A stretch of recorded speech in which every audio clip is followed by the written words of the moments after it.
Our disability is our greatest strength. It gives us the supervision to see the issues facing humanity from a more inclusive perspective and the grit to fight back against all odds. Welcome to Super Adaptables, the More Than Walking video podcast discussion. Welcome to Super Adaptables, the podcast where people of all abilities gather to discuss pressing issues that affect the disability community and their implications for the world at large. We are your hosts. I am Corey Pheez, C4 complete quadriplegic since 2005. And I'm Jonathan Sigworth, C7 complete quadriplegic since 2006, both of us hailing from the great state of Connecticut. And it's great because the weather is warming up. Finally. Finally, right? We're recording this on Thursday, the 27th of February, 2025. And in a little bit, we'll be doing our wrap-up episode of the month about veterans benefits, serving those who have served us. And before we do, I just want to let you know, as always, that Super Adaptables this year is made possible in part by a grant from the Christopher and Dana Reeve Foundation's National Paralysis Resource Center.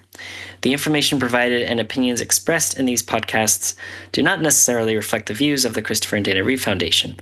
For more information about the Foundation's National Paralysis Resource Center, visit www.christopherreeve.org. Also, the views expressed in this podcast do not necessarily reflect those of More Than Walking either, but belong to us as individual speakers. Once again, we here at More Than Walking want to thank all of our service members, including Corey, in America and around the globe for putting their lives on the line, as well as their family members for their unwavering support in the name of preserving freedom and democracy.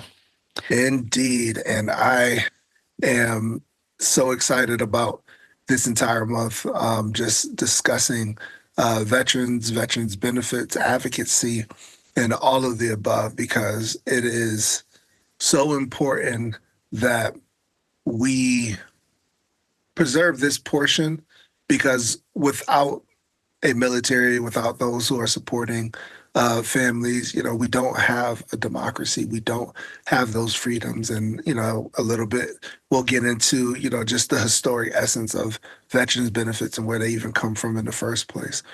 But the Department of Veterans Affairs is the federal government's second largest department. And in 2021, the VA employed 350,790 people. These employees are spread throughout 1,380 healthcare facilities, including 170 medical centers and 1,193 outpatient sites. And as of 2023, veterans submitted 2,433,729 claims applications, which is an all-time record. And as you can imagine, with the number of applicants applying for benefits and services, many become lost in the shuffle, as each person has a unique need that the administration has to address. And although the VA offers a litany of services from voc rehab to employment opportunities, figuring out if you meet the eligibility requirements for these programs is still daunting and often discouraging. After a veteran's enlistment period is over, they look forward to simplicity and less bureaucracy when navigating the VA system. And it can be, very, very frustrating, And when I think about navigating the system, I don't necessarily always apply it to younger vets. I think about older veterans, ones from Vietnam era who may be, lacking coverage and lacking assistance that they need. So for older vets out there, getting on a computer can be very frustrating, because it's like, which button do I click? And which site am I even supposed to visit? And I don't think enough people think about just how apprehensive some vets can be. You face combat, you face, the experience of whatever your job description is, but that seems almost easier because you're doing it daily than to navigate the VA's website. But, Veterans Health Administration has, pretty much been around in the need to support those who have served since the Revolutionary War period. And during that time period, late 1700s, early 1800s, Congress provided small pensions for men disabled in service. But around 1818, Congress decided to award pensions to veterans in financial need. And then A decade plus later, in 1832, Congress voted to extend pensions to nearly all of the surviving soldiers and sailors of the Revolution. And these were some of the first pensions paid without regard to rank, financial distress, or physical disability. And then, you think about in the Civil War, they developed hospitals throughout the nation, which were called national homes for volunteer disabled soldiers, and those benefits were crucial to veteran survival.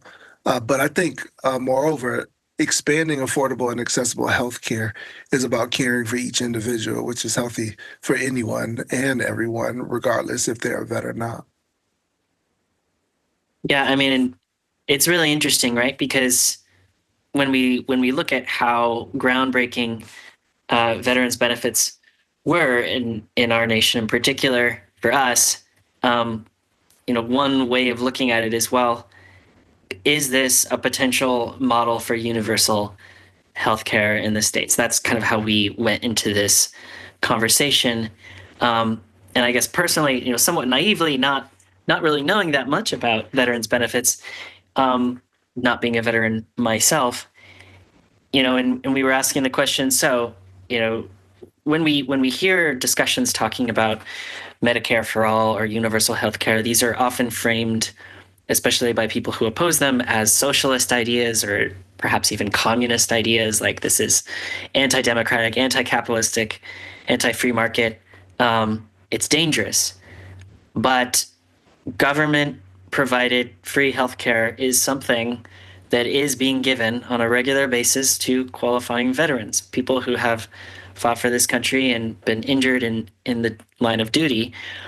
And I guess the question is, those same rights to this healthcare that veterans enjoy, should that right to healthcare to support someone's life and vocation living with a disability, should that not be extended to everyone who acquires a disability? Is it that we kind of push the blame, so to speak, or push the responsibility, so to speak, on individuals simply because the circumstances around their injury? We talked about this a little in our second week when we were talking about the cost of war and cost of war and privatized healthcare, right? Where absent from a single payer structure for healthcare, it really does become your individual responsibility, your fault, if you become injured and you're not on service at that time. We've heard stories of veterans who uh, have been in the service for many, many years, and when they weren't active and they just happened to be driving in the community, get into a car accident, that's not covered by VA benefits Right. because it's not a service related injury. So these are veterans who've sacrificed years and years and years of their lives, and they're still left in the lurch. Yeah, Um, that's true. Corey, what are your comments on that? Yeah, I mean, I think about that. You know, if it's I'm in service for 4 years, and let's say you're in service for 4 years, I get hurt while in service, and then now I'm entitled to these benefits, and then you get hurt afterwards, and you pass, you know, any type of eligibility, you don't get the same services rendered, or it'll be slightly modified, right? Like you won't have complete access because you're not 100% service connected. And it feels a bit unfair. And I think that's one of the myths that's associated with the VA is that, oh no, you're good, you're taken care of by the government. But I think there are looming threats to benefits and entitlement programs as we um, see with each passing policy that's made or any is brought up in the news that Congress is going to look at these programs. You know, if you're already not in the system and you're trying to get yourself in the system, you may not qualify, especially if they're starting to review what type of injuries are eligible for coverage. Yeah, So it's absolutely. very I mean, there was a huge fight that John Stewart was what helped lead to get the PACT Act passed, so people affected by burn pits could get treatment for cancers associated with that. That's a new condition that was added to one of the eligible conditions, and Project 2025 explicitly has listed as a policy priority to review those new conditions and others that also include transgender care and other things that have proven to help people with a variety of conditions. And then, just a couple of days ago, there's more than 1,400 VA employees were laid off. Um, from non-mission critical roles. We don't know exactly what those are, Right. but when you look at the challenges of wait times to go from the time that you request eligibility for benefits, to the time that you're improved, you might think, well, those 1,400 employees, they might have been part of that process of getting that paperwork done and getting that review done in a timely way. Yeah, and I think that's the kind of like the broader perspective because not only is it the wait time to figure out if you're eligible for benefits, but even those who are eligible and in the system, it's also the wait times to even get the appointment that you need. And so we talked about the incident in Phoenix back in 2014 where some 40 vets died because they were waiting for their time, and a lot of them were cancer related, which makes me think about this example. I and one of my shipmates, I remember him saying to me he signed up for a program dealing with asbestos exposure, and that should he get cancer due to asbestos exposure, he would be compensated. But it was a program while we were in the service. And I think back to it because I'm like, I think that's one of the things that needs to be ushered in during boot camp. There needs to be that in what they call school of ship, when you're learning about your command and how to navigate through it. You need to have programs that help to inform so that if you do have something that's aggravated because of what you did with your work, you were told kind of like up front, and I would liken it to, we spoke about this before, like why aren't we teaching kids in school, especially seniors getting ready to go into the work field and adulthood? Why are we not having conversations with them about social safety nets and what it means to have security, not just like one isolated civics class. This needs to be an ongoing thing so that we can know what we're possibly being um, exposed to so that we can take advantage of the programs that are out there. But, it's just a very complex situation overall. I mean, absolutely. And this kind of brings two other important points to mind that we've discussed.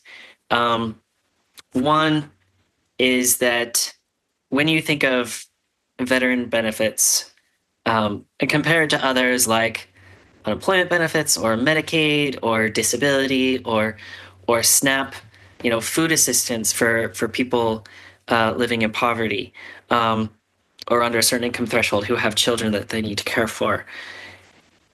There's a totally different attitude towards these social safety net programs compared to veteran benefits. And even with veteran benefits, we've had legislators, we have government officials who don't want to expand it but want to cut it, and we're seeing that in real time. But even then, there's this idea that the people who are on Medicaid, the people who are on SNAP, these are lazy people. These are poor people. These are people who just need to pull up their bootstraps and get a job and everything will be fine, compared to veterans who have done their service and they deserve the benefits that they're getting. The reality is that you have veterans who are homeless. You have veterans who are on SNAP. You have veterans who are on Medicaid. And there are all these gaps. There are all these holes in the system. And it is insane that we live in a country that was the first to the moon. We're on our way to Mars. We're the wealthiest country in the world. And yet we choose to believe that our only option is to live in this fragmented system where we have to have so many different organizations, so much effort just to educate ourselves about the social safety net programs that exist and the programs to exist to help us when shit hits the fan. Right. You know, like why not have a system that covers everyone? Why not have a system that doesn't treat us in such a categorized way where that encourages almost the vilification of people who are having a hard time, who are down and out, where it's so difficult to figure out how do I qualify, you know, for this program and this program in the midst of dealing with, oh my gosh, I just got hit by a car. I'm paralyzed from the neck down. I have 4 kids to take care of. My spouse is freaking out. What am I supposed to do?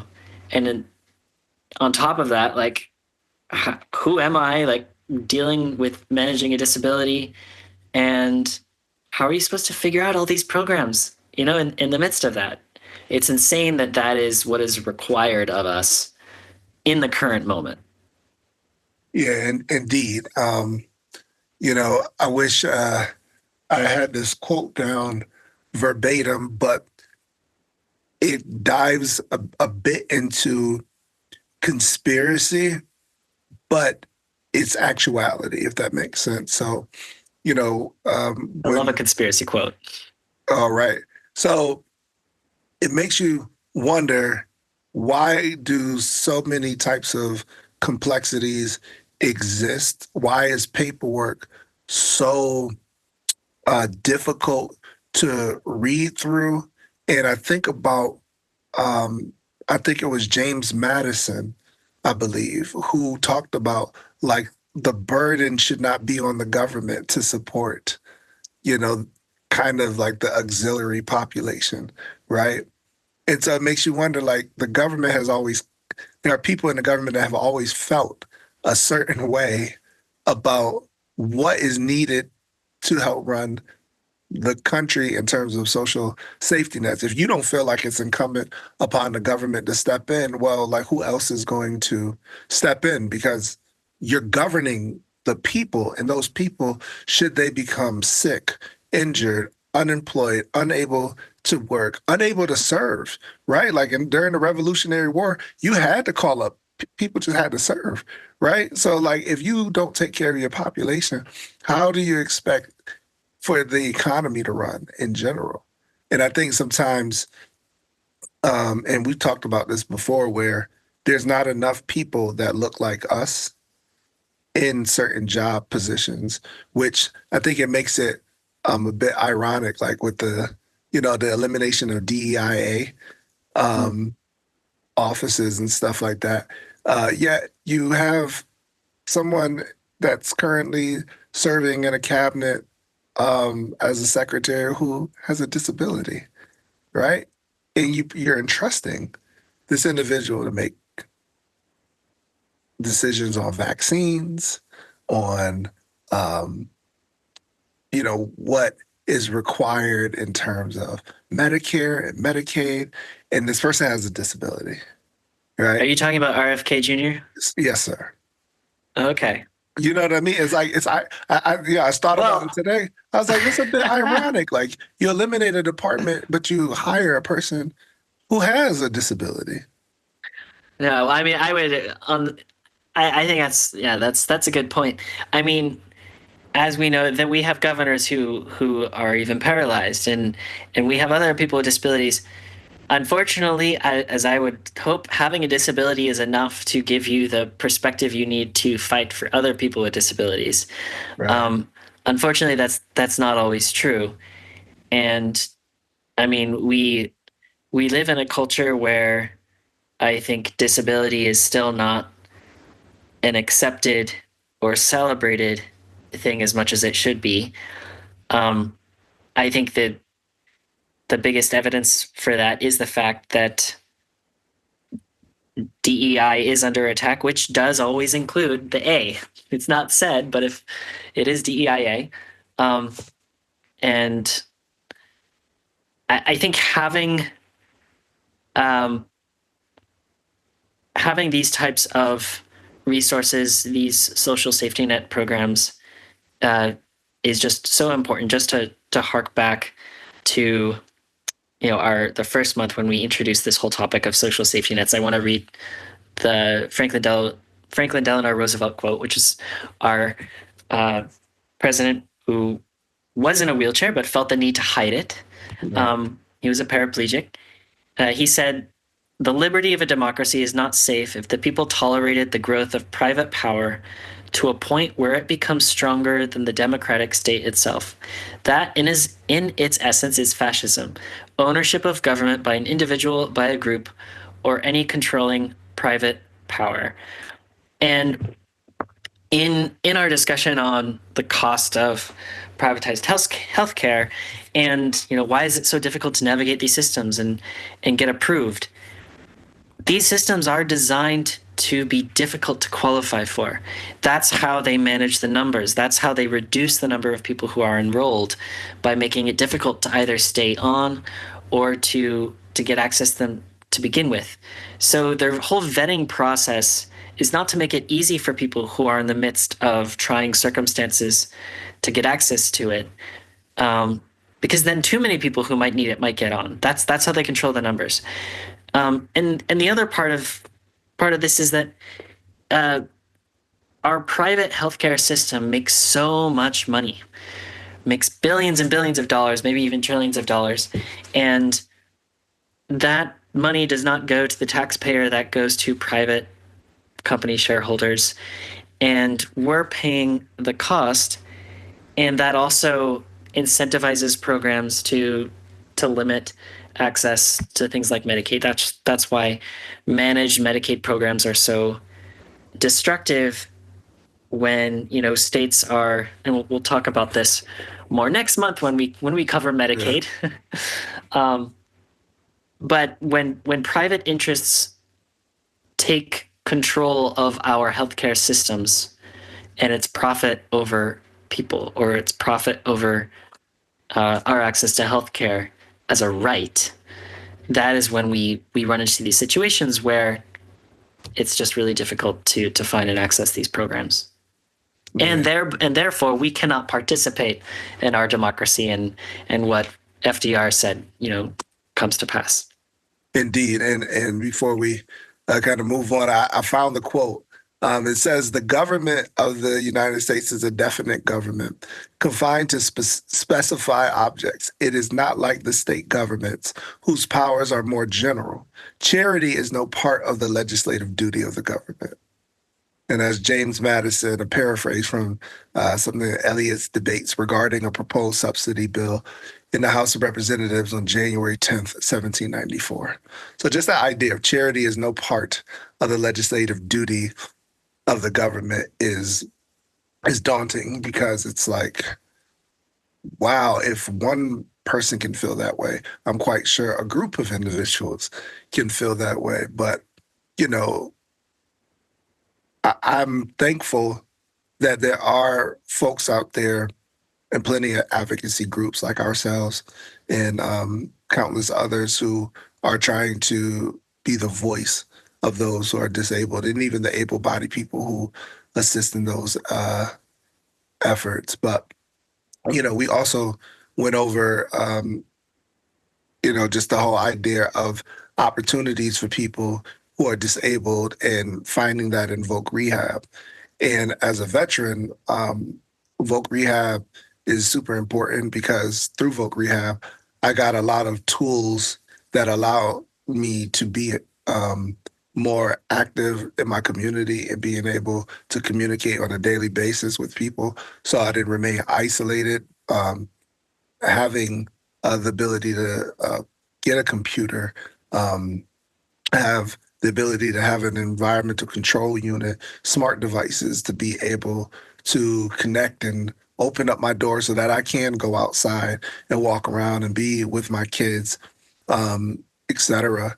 And without those tools, I wouldn't be able to even perform my job now, because a computer easily will set you back a few thousand dollars, and that's just a computer. That's not additional components like a camera or other types of monitors, et cetera. And so Voc Rehab was very powerful for me in the VA, but that's because I'm service connected, right? You know, Mm. it's important that others out there who are not service connected vets, also those who are never served in the military, to be able to have access to the community and opportunities to be employed. And before you jump in, what I would say is this, and this is no endorsement or anything, because obviously I'm not getting paid to say this or sponsored, but I went into the Apple store to look at my AirPods because they were acting kind of funny. And one of the techs asked me, they said, what time is your appointment, et cetera. So I told him I was here for a 2 o'clock appointment. She then pivots to her coworker who's in a motorized wheelchair. And she easily looked at her iPad to find my appointment, and it was fine. There was no like, oh gosh, why is she the one doing this or anything? And I love the fact that you saw that. That's a perfect example of a DEIA hire, and she's doing her job proudly. You know what I mean? So, voc rehab is very important. Oh, that is awesome, and that is so cool. The last time I was in an Apple store, I was trying their what is it? The big headset, the big heavy thing, Oh yeah, yeah, the face computer, the yeah, the VR, the the VR. Yeah. virtual reality headset. It's way too heavy. It's supposed to be the most accessible wearable computer on the market, but Yeah. anyway, only one of their staff members knew about all their accessibility features, but that was really fun. But yeah, you're absolutely right. Apple's done a great job in their stores, hiring people with disabilities, and it's always really great to see that. Um, and Corey, you need to mention like, and part of your work has also been doing like creative stuff. This isn't just like what you typically might think as vocational rehab, but like you're producing music, you're doing recordings, you're following your passion, um, and getting the setup you need to do that. Yeah, no, that's very true. Because utilizing the type of equipment I use, which is called a DAW or a digital audio workplace, it's very intricate, and you can't just kind of dictate to it and then just move like the mouse around. So even setting up this contraption here, mounting the mouse onto something, enabled me to be able to not only just produce music, but also dictate to Microsoft Documents, write music. And I've had the opportunity to do work with a couple different companies. I've had the ability to perform, and being featured in several different articles to spread the word about advocacy and inspire others to know that they too can do the very same things that I'm doing. But it just takes assistance financially. It takes the drive to want to do it. And I think there are so many people with disabilities who want to be able to see how it can even be accomplished. And you know what I mean? So I hope to Yeah. always serve on the front lines. And it's the Meta Quest. That's what that device is Mm. called. My son has one, and I don't know. I tried it. It hurts my face after a while trying to watch a movie. The VR headset. Back to Voc Rehab. Our special guest last week was Kathy Marcioni, who's Yeah. the bureau chief of vocational rehab in Connecticut. So we talked a lot to her about what Voc Rehab covers, for everyday citizens as well as for veterans, again, who don't have a service connected disability. And just in summary, Voc Rehab is 80% federally funded, 20% state match. It's through the Department of Education. So just keeping that in mind when we're hearing about cuts or the potential elimination of Department of Education, these are very broad departments that have a lot of really important programs in them, like vocational rehab, um, and they do everything. This is not charity, right? To follow up on the quote that Corey shared, and this is unfortunately how a lot of people look at social safety nets as charity, when in fact these are the foundational supports that people with disabilities need just to get back on their feet and get back to work, get back to contributing to our communities. Voc Rehab pays for vehicle modifications, tuition, Yeah. higher education. You can get support to get your PhD, to really pursue an entirely different career. If you were doing construction and then you got paralyzed, you can go back to school. You can go to university. You can become a history professor. Um, Yes. Even if you're on a ventilator, like we've seen that happen. We've met people who've gone through that journey, and it's amazing that you have a devastating injury, you become disabled, you can reinvent yourself literally. And there are these programs that can help you do it. And guess what? It's taxpayer funded, meaning these are not hand-up programs. These are programs that really demonstrate that as Americans, as citizens, we are committed to looking after one another. Um, you know, there's maybe Corey, you can talk about this Robert Putnam quote. Yeah. Uh, Yeah, it was real cool. So, you guys sent me a link to a PBS special that was done earlier in February, and thank you for that. It was really good, informative, and insightful. And it showed really the gambit of how many people are going to be affected through some of these proposed funding cuts and laws that um, are trying to be implemented. And, we have to figure out ways so that everybody can have a livelihood and be able to work and not feel like they're ousted or anything like that. But there was a professor from Harvard named Robert Putnam, and he was talking about at first the disconnect that we have in society versus the connections that we have in society. And so during the Industrial Revolution in the late 19th century, early 20th century, uh, people were more connected. But then once the Industrial Revolution had happened, people left. Husbands left their families to go find work, and this caused less connectivity and less connectivity. He thought that the economy was going to be the first thing that was going to be affected by this disconnection, but it really was just our culture and being around each other. And then so because of that less connectivity, it leads to almost being desensitized to the needs of the many in the whole. And then through like progressive changes, so those social movements like even Boy Scouts, women's suffrage, things of that nature, it allowed for connectivity to happen. But now we're in an age where now we're becoming more disconnected because of the technological revolution that Social has media. occurred. Social media, right?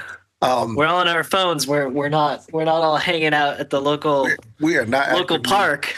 we are not actively engaged at all. And so, he said it's not all about us, and we have a moral obligation to others. And one example that he used was Frances Perkins. Frances Perkins served as the first female secretary of the Department of Labor, and Under FDR. under FDR, just who you was quoting earlier. And she also helped contribute to the Social Security Act of 1935. And what's so cool about what happened with her, but it's also a tragedy at the same time. So she fashioned herself as like a bit of a debutante, and she was in New York, and she witnessed the Triangle Shirtwaist Factory fire on March 25th, 1911.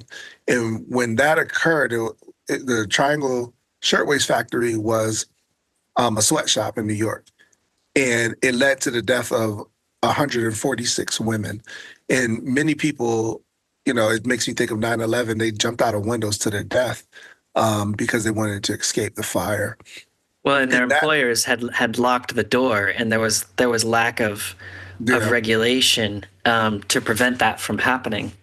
exactly, I mean, they were literally locked in there so that they couldn't leave work all day. exactly.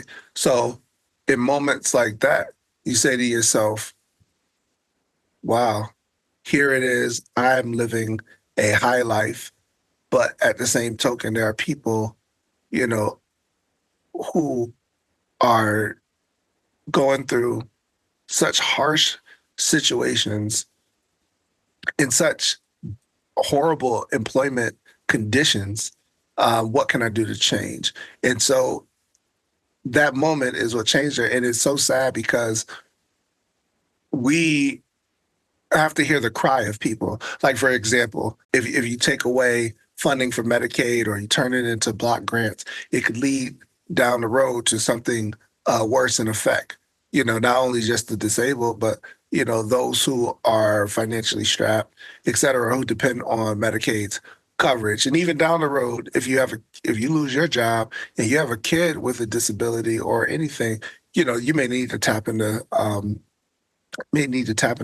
Medicaid as well. And so you want these programs and services to be available. But in order to make everything available, we have to tap into our moral obligation to serve others, not as James Madison said, that it's not the duty of the government to kind of like help those who are, in the general population. Absolutely well said. And not have to wait for some catastrophic tragedy for us Right. to feel that need. There is so much messaging that is divide and conquer oriented, where even among those who are on Medicaid, uh, but maybe come from uh, a more U.S. isolated political position. Um, we are being told that our tax dollars and our hard-earned money that we're paying to the government, that's being stolen by some other group, and that some other group is inevitably it's illegal immigrants, it's other people who are on social welfare programs who don't deserve it, it's some other vulnerable population, it's the transgender community, it's some other group that is not in a position of power, and neither are we, but we're being told that that is the group responsible. Um, when in the same moment, the wealth disparities in this country continue to increase. Tax cuts are being given to the ultra wealthy. Um, we're being blindsided as to the real culprits of the situation, and we need to recognize that our only way out of this is through solidarity. Our only way out of this is to realize that the equivalent of those sweatshop workers, those people who we might look down upon, whoever it Yeah. is, we are in the same situation as them. And our only chance of fixing that is to band together and advocate on behalf of each other, because it's not all about us. We do have a moral obligation to others, because it's just a matter of chance. We could be in their shoes too. And those of us with disabilities should know that more than anyone else. But Yeah. Yeah, that's true. You know, on my my second album that I ever put out, um, in the introduction, um, I talk about, you know, the show. Yeah, I used to watch, and many of us did watch and Live in Color, and they have a character called Handyman, and one of his catchphrases and slogans is never underestimate the power of the handicap, right? And it was just a running joke for me, my peers when we were younger, and now I'm on that side, right? And I can remember having a conversation with my mom, and I was about like a first grader, and I remember this gentleman was walking across the field um, from across the street from our apartment, and he had like cerebral palsy, and I remember like laughing, and my mom said, "Be careful. One day you could be in his position, right?" And you fast forward some 20 plus years later, here it is. I'm in that position and I'm disabled. But I still think what the running joke is still true. You shouldn't underestimate the power of the handicap. You should not underestimate individuals who are different from you because they're still capable of doing the job or the task at hand. But you got to give them a fair shake and you got to give them opportunity and chance. And we're in a country where um, that's only possible really through legislation to fight against discrimination of all kinds. You know, we can agree to disagree on many of the subjects at hand, but the general consensus is that let's work together in order to be able to accomplish something for the greater good of society. Um, and I just hope that when people listen to this podcast and they see, what we're doing and what we've been able to accomplish, I think about you, you went, after your fall in India, you went back.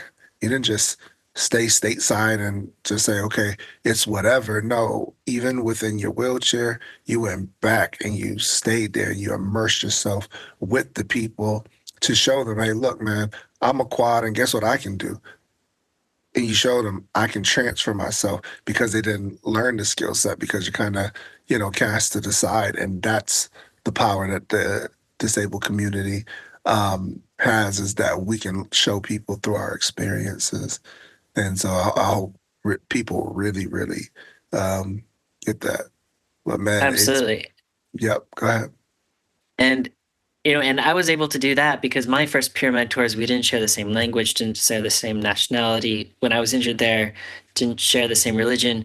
They showed me that I could pop wheelies. They showed me that I could transfer to the floor into the wheelchair and back. And so I was the recipient of Mm, that diversity of experience and background that is contained within the disabled community that kind of surpassed all borders. And I really think that is our power. One in four adults in the U.S. Have a disability. right. It is broader than we all think. And so, if you don't think you're disabled, you know someone who is, um, and we're all affected by it. And I think we can really tap into those attributes of our community, of this community, um, to really find those common values, to really make us care for each other more and more deeply, and believe in something like universal healthcare in the near future. Indeed, indeed. Well, listen, this has been a great discussion.